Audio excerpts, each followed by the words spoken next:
All right, this is how to make kefir for beginners. You are going to need jars. You are going to need a mesh strainer. I like this one because it's got little teeny tiny holes. It's got 2 hooks that sits on the side of the bowl.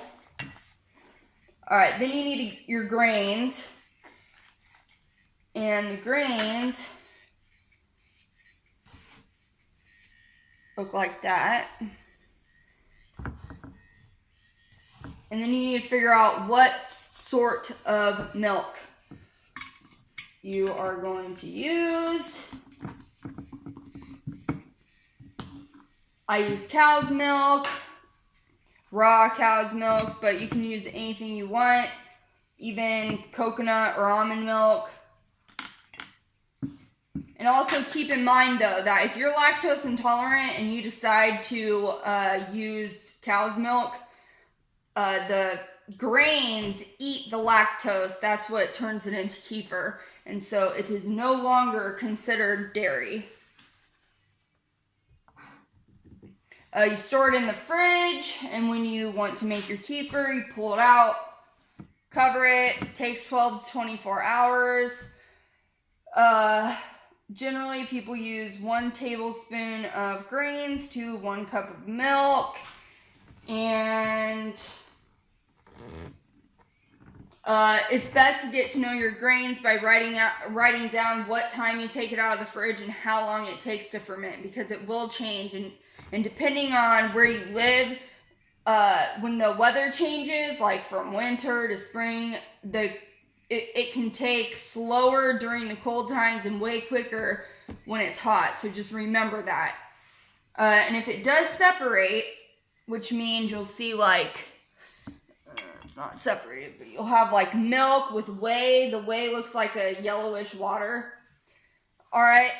That just means you over fermented it. There's nothing wrong with it. There's still everything good. It just tastes hella gross, extra sour. Trying to think of anything else.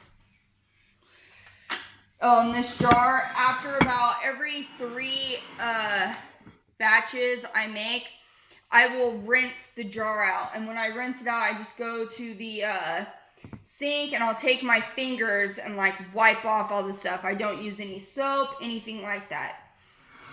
Also, if you're straining it and you get grains inside your kefir, that is okay. The grains are just as good for you, and they don't really taste like anything. They just have a weird texture.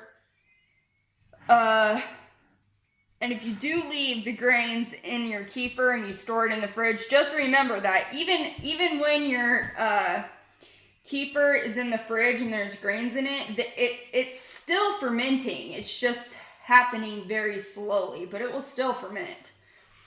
All right, and also another thing, I've heard people say different stuff about this, but when my kefir grains start getting really, really big, I throw it in the blender and chop it up a couple times and throw it back in.